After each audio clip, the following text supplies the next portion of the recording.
Raising money for that perfect deal? Well, let's talk about it. This is Pitchdeck News for Real Estate with Brad Strickland and Rob Garrett. It's my breath. I ran out from the street. So you're fine. Brad, how are we doing today? We are doing great, Rob. I am so excited about this. This is our second shot at it. Tried to last week, but we're busy. Yeah, this is our inaugural podcast, and we're excited to put it out there to everybody. It's a conversation that is going on everywhere, around my whole world, around your world. Raising money for deals. How do you stand out? I mean, it's time for a podcast like this, which is I'm glad we call it news. You know, what's going on, sure, working. And so I'm very excited about the conversation for sure. Yeah, it's good timing too. As you know, I've been trying to raise money for deals I have, and it's a year ago, maybe, I think it was a lot easier. Now it's becoming more difficult in the capital market that we're in. It's a lot of guys have pulled back, or they're being very strategic about the deals they put money in. And I think a lot of our listeners can relate to that. Probably can relate to the situation I'm in. I actually had a conversation with a guy this morning that can relate to that. So, I think everybody's receiving a lot of kind of your typical pitch decks, right? Just your PDFs, however long they are. And, I think mine definitely is getting lost in the mix, especially being in a tertiary market like I'm in Oklahoma City. And it's a great market, but, rightfully so. A lot of the big institutional groups are looking for kind of their main markets. They're looking in Florida, they're looking in Phoenix, they're looking in Texas, where you are. Those are hot markets, and I think they're doing well. I think Oklahoma City's kind of on the fringe of those, and going to be one of those markets someday, I hope. Well, what works gets repeated, and so when a guy's already invested in a certain market, he's gonna stick to that market. So you got some guys that are multi-market. If you're in Tulsa, you stick to Tulsa, but then you got guys that are in 5 different states. Before we go down the fun that you and I normally talk about, why don't you introduce yourself, kind of the bio, because why sit down with Brad and Rob and chat about this? Sure. Because we both are intimately involved in raising money for real estate, and you've got quite a pedigree. So why don't you go ahead and tell the world in 5 minutes? Brad, I've been doing this for, almost 20 years, and started out as a commercial broker, and here in Oklahoma City, pretty much right out of college, and had no idea what I was doing. Really just was trying to figure out what my life was going to look like, to be real honest. And that broker term was fitting because I was broke, and really just trying to find any kind of deals I could. It's funny, the first deal I ever did was a lease on a restaurant space down in southern Oklahoma. And I ended up leasing it to, I believe, a Mexican restaurant. And I was so pumped just to get my first deal done. Yeah. And then I got my commission check for it and realized I spent more on gas driving to and from to show it than I'd actually made on it. But it was a learning experience for me. So how long did it take from the time you kind of became a broker to you got that first lease? Oh gosh, probably about a year. A year. Yeah, it was probably about a year. It was probably about a year later.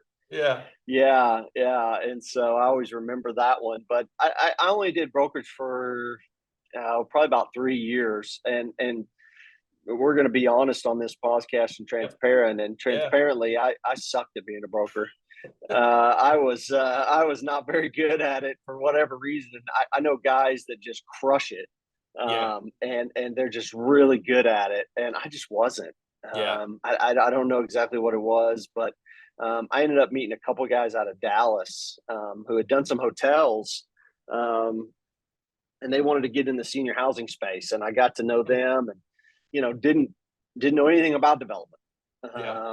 but we partnered up and started to put some deals together. Ended up doing 4 of those deals. Really? Really wasn't the right business for us. Okay. Just because of we weren't senior housing guys. But we thought we could go into it and hire a third party management company, which we did.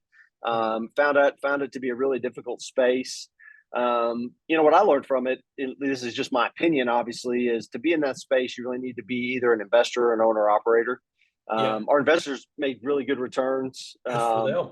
We were not in a position, 3 developers, to start a senior housing operation. Really didn't have any. Yeah. Well, not on the management side, and so we weren't really wanting to get into that. So we built 4 of them and decided not to build anymore. Spent 7 years doing that. Did 2 here in Oklahoma, 2 in Kansas. Learned a lot from it. That was really how I learned to underwrite deals. Okay. It's funny. My partner called me. We were working on our first one, and he said, "We need to put a model together for it." And I said, "That's great. I have no idea how to do that." One of my other partner's sons was he had worked. I don't know if he was working for an apartment developer at that time or had worked with one, but he had an apartment model. Okay. So he sends it to me, and so over 7 years, I just figured out how to make it work after a lot of mistakes. Okay. I'd send it to I'd get real excited and yeah. I'm going to put you on pause. So what you just covered there, you didn't know anything about a model. Now, some of the young guys that follow me from my design world, what he's talking about is a financial memorandum, I think, or a pitch deck or a financial model. This is an Excel model. Okay, so this is an Excel model, not a 3D rendering, not a desktop model. So this is basically we're going to spend 10 million and we're going to make 12 million or 18 million, and it's usually going to be a time frame. So I just wanted to go ahead and tell you, we got a lot of people listening to this because they like what I do, and they're going to be excited that I'm bringing up financials behind all the cool designs. And you are the perfect guy to talk to about this. So now you did your first financial model, didn't know what it was, and you got it from one of the other guys doing an apartment, and you made it work.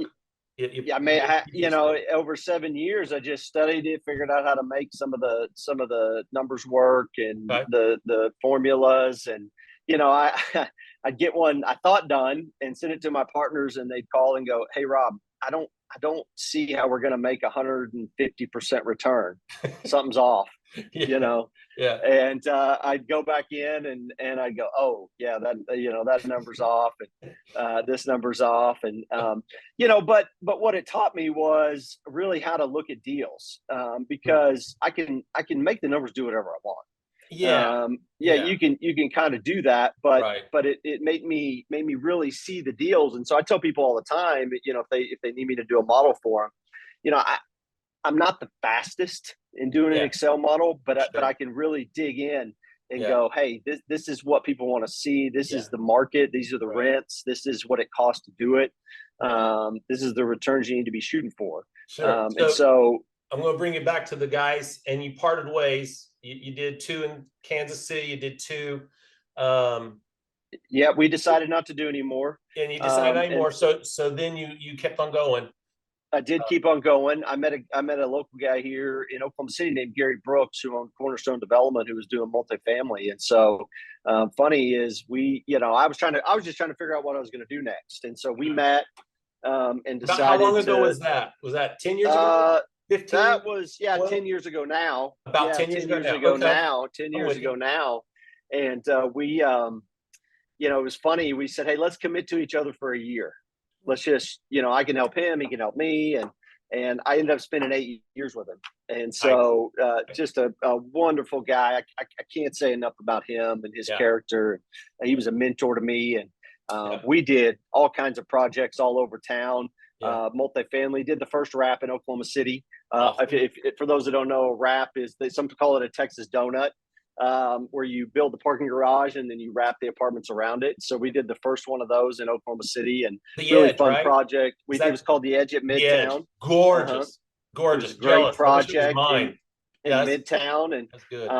the guys that really brought Midtown to what it is today, I have to give them a lot of credit for the success of that project, because if they hadn't invested in the area, I don't think it would be what it is today. But it was gutsy. really cool. Yeah, it was. Being the first. Yeah, it was. And so we've done, we did 3 or 4 other wraps, and just had a lot of fun with that. Really learned a lot on those, on how the apartment market works.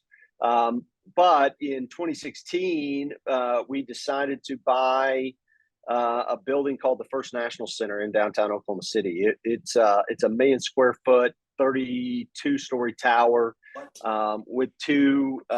It basically spans a whole city block, but it has 2 14-story buildings attached to it to the east. And we put that building under contract in 2016, January 11th, actually, 2016. Closed on it January 11th of 2017. Let's go back through the stats real quick, because your project is mind blowing, and for you're just in this moment. You said 32-story building. 32 stories, 1 million square feet. That's a skyscraper, guys. This guy right here, Rob, is on the team that takes one of these, and it needed a lot of work. I'll let him continue his story. But the level of project that he's involved in, they put it under contract. When are you going to say that you're going to put a 32-story building under contract? I love this. Keep going, Rob. I'm sorry. Yeah. I love this particular story. You're good. So we bought it. We closed on the property. It had gone into receivership, and so we put a bid into the city. The receiver taking it over along with the city, and so we ended up winning and put it under contract. Spent a year of due diligence.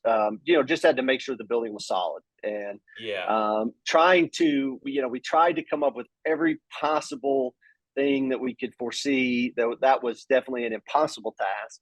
But bought it in 2017, and then spent the next 5 years really working on it, and had a partner out of Dallas called Any Construction, or Any Management, Any Development. Any Construction did the construction work. A guy named Charlie Nicholas, who unfortunately passed away last November, and couldn't have done it without him. I mean, he was the driving force behind it. Gary and I are just 2 small-time local guys, and but he is really the guy, and what a great guy. We miss him, and but spent long. It took a long time. Took probably a couple years, or really more like a year and a half, to get the building just ready for construction. $13 million of asbestos abatement. Just clearing the building out. It was an office building, and so 13 million is the budget for a lot of whole projects. Million just to haul off the trash, get rid of the asbestos. It was a big number, and so but we ended up. It's open now. We ended up converting it to a Marriott Autograph Hotel. There's 146 keys. And then some restaurants. We've got a steakhouse. We've got some cool bars. That actually has a basement in it with vaults. And so we have kind of a speakeasy area down there. I'm throwing up footage right now on this video. When I edit it, we'll show it off real proper. But gorgeous vaults. I love the vaults. Very cool. And so that's the basement through floor 8 is the hotel and the restaurants. Some retail. We have Lucchese.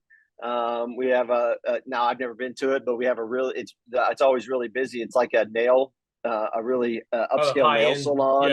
I see a lot of women in there. I don't get my nails done, so I can't help you there. But then on floors 9 through 32 is apartments, 192 apartments. There's a penthouse. We have a pool on floor 14. An outdoor on floor 14 is a dog park. Which is really cool. You've described a dream project, like the high end. So you've got all the way from assisted living or senior living, a wrap, and now you're at basically a trophy project. It really is, and it's a really important building for the city. We viewed it as we don't own the building, the city does. And we're just stewards of that building. And you got a Marriott in there, did you? There's a Marriott. It's a Marriott Autograph, and that makes me think of my friend David Parker. I'm going to get him on this thing, but he's a DP consultant. He is all about Marriotts and Hiltons. He's got a project in Fredericksburg, Texas. So really, my partner actually owns a hotel down in Fredericksburg. Does he? Well, one of my old partners does. There's really cool town. A lot of action. A lot of action. But David Parker is Mr. Hotel for me. So That's awesome. You said Marriott and triggered That's awesome. his name in my Yeah. head. And then the two buildings to the east, the 14-story buildings, the building had no parking. And so we converted those two into a parking garage, and then had to tear down the farmost east half so we could build a ramp to enter the parking garage, so it has parking. And wow, that it took a long time. It was a complicated deal. We had it's a historic building, so we have historic tax credits.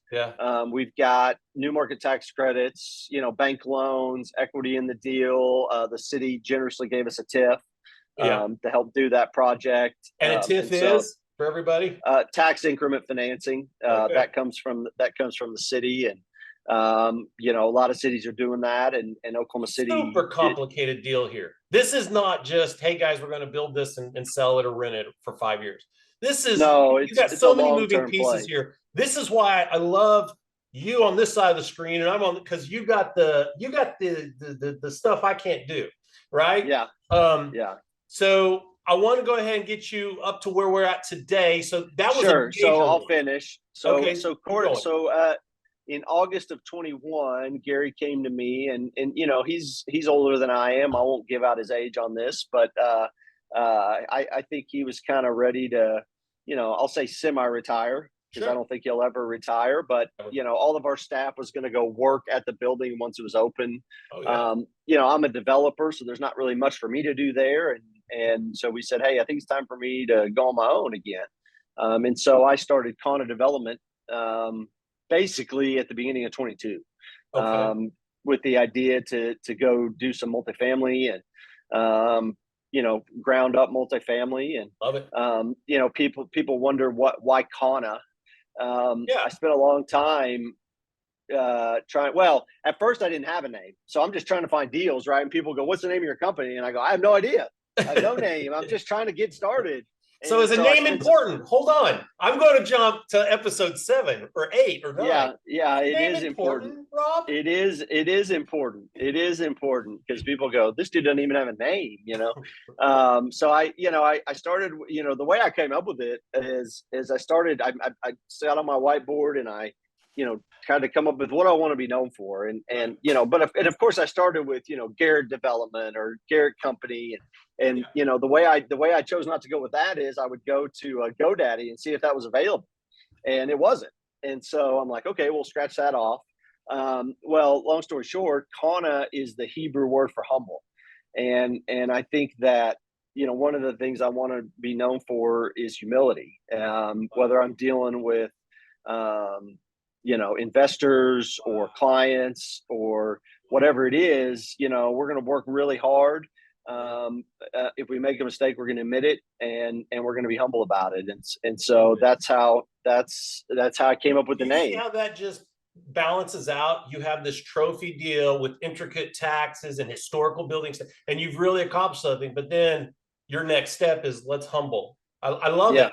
I didn't know what the name was until right now. So that's very cool. Well, very big respect. I love that. I wanted to go with something around stewardship, and I don't remember the name, what that is in Greek or Hebrew, but it was too difficult to say. So Kana rocks. I like Kana. Yeah. So I went with Kana, and ended up with the two deals I have now. We've got the deal in Midwest City, which we'll talk about, and a deal in downtown Oklahoma City that kind of came to me, and this was. Both of them kind of came to me at the end of 21, kind of the initial ideas of the deals. And, at the time, I don't think, maybe they're probably smarter people than me that saw the overall markets, the capital markets headed where they're headed. Nobody saw it. Don't. Dude, I had projects crash and burn. We couldn't get materials, timeline, labor costs, permitting, but it wasn't you. Nobody saw what was going to happen. I wanted to give guys credit though if they did see it that are listening. But but we went.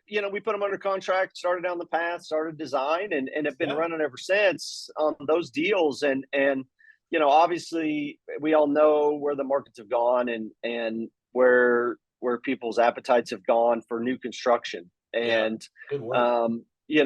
I am. I am very bullish on new construction, at least in Oklahoma City. I can't speak for all the other markets, Yeah. And I won't speak for all the other markets. We continue to see demand for housing here. I know you guys are seeing it in Texas. We're not quite seeing it to the same degree, but we are seeing it. And I am, I want to get these projects out of the ground, because I know if I do, in 2 years, I'm going to be the only one opening. And I'm excited about that. Now, I know people listening are probably sitting there going, well, yeah, you're a developer. You have to have that attitude. And yes, that is true. Yes. I do have to have that attitude, but I genuinely believe that if we wait 2 years, then to get started, general rule of thumb, any of these multifamily projects of scale takes about 3 years by the time you start design to the time you finish construction. Yep. That's generally, somewhere in that time frame. And so if we wait, we're going to be backed up again. And I still think there's pent up demand here, for what's happening. So, so that's how I ended up where I am sitting here talking to you today. You and I have known each other for a couple of years. Yeah. Just kind of probably, I've just been tracking what you're doing. You've been tracking what I'm doing, just kind of stayed in touch. And, I reached out to you. I said, hey, Brad, I got this deal. I need to raise some money for it. Sure. And you, and I don't want to jump ahead of too much here, but you said, hey, do you have a video? I said, a video? What are you talking about? I got a deck, and let me send it to you. And you're like, dude, got to have a video. Yeah. And so that's how, I mean, and really this has been over the last, 3 or 4 weeks. You and I have been talking and getting excited and kind of planning this. And, you made me realize that, I can't tell you how many deals I've sent this, or how many people I've sent this deal to. I can't tell you. I mean, I can't even, I'd have to go count it up, but it's been a lot. Right. And, a lot of different responses from, and there are groups out there that say, hey, we're holding our capital until 2024 to find distressed assets, which can't blame them for that. Some guys have said, hey, Oklahoma City's really not on our radar. And, and some guys have said they're not doing new construction. And so there's a lot of stuff some guys I haven't got responses from. Right. And what I've realized, and you've helped me realize, is I'm sending them this pitch deck, right? Which I designed, I did it. I don't think it's numbers are good. Not a bad pitch deck. No, the numbers are great, which is an important piece, right? I mean, it's big time. You got to have both. Right. We got to have a great design. Yeah. We also have to have it also has to work. I mean, how many things have we seen get designed that you're like, that is amazing. Yeah. And it never happens because the numbers don't work. So it all has to go together. But you made me realize that I'm sending this deal, it's 20% IRR. It's a great deal. We're building at a good basis. Well, everybody else is probably sending them the same deal. Exactly the same deal. They've never worked with me. And so I'm not standing out at all. No. There's no reason really. They see my deck. They might even open it. But I doubt they're really spending any significant time with it. Right. Can I hit pause for a second? You had good momentum there, so I wanted you to finish your thought. So you had said something. We're seeing guys holding their capital, right? What if they could buy the Mona Lisa for $600? They would jump. Yeah. Right. So it's all a matter of risk to reward ratio. If you could buy the old vintage Ferrari for $100,000 in the middle of the worst market ever, you'd make the move. And so your pain point is the same pain point as probably another 1,000 pitch decks that hit our emails, right? That they're not standing out, but that also doesn't look like this is the deal that's going to make it happen. This is the deal that, so, earlier on when you didn't have a name, for your enterprise, your children, do they have names? Yes. Okay, because they're important. So things that are important get names. We can all talk about the Mona Lisa. It has a name. That's a painting on the wall, but we know it as that name. And so when a guy is saying, yeah, we're waiting for the market, nobody cares what market that Ferrari is in for $100,000. That's a $10 million Ferrari. Yeah. Or Mona Lisa. I don't care if it's in Kansas City Municipal Art Gallery. I'm going to go and see the Mona Lisa, right? So if your project, number one, doesn't stand out, and number two, doesn't move the heart, like the Mona Right. Lisa does, or like a Ferrari does. That's the thing. Like, well, I'm just going for a 20 IRR, not to be rude to you or all the No, I others, get it. but yeah, that falls into my strengths. I'm going to do a little house cleaning now that I got the baton right now. Like, is that what they do That's around the good. campfire? They hand the baton so people can talk. Yeah, some people do. Yeah. So somewhere we were doing that. So give him the water bottle. I'm like, what? And they hand this water. I was like, oh, because it was like 80 conversations at one time. Give the water. So it was something I picked up on this year. I think we want this podcast to be about a 45-minute snapshot of things each time. Obviously, we're going big into your background. I'll highlight a few of mine. I'm pretty public, a lot. Oh, I'm running out of time according to our video on Zoom. I need to upgrade to Zoom Pro Plus. Okay, 16% when you close an annual plan. I will upgrade now. How fun. This is that first episode stuff, right? We're working through stuff. Yeah, $15 a month. Choose how many license I want. Okay, well, we may just, it looks like we should probably just wrap it up. I'll take care of that business, and then we'll come back and we'll talk about your deal, some of my background, and then how in the world we started talking to each other, and why do we think a podcast was a good idea? All right, so that's it for our very first episode of Pitchdeck News with Brad Strickland and Rob Garrett. Please join in. I'm going to go Zoom upgrade right now. We'll see you in the episode. All right. All right. Bye. Thanks, everyone.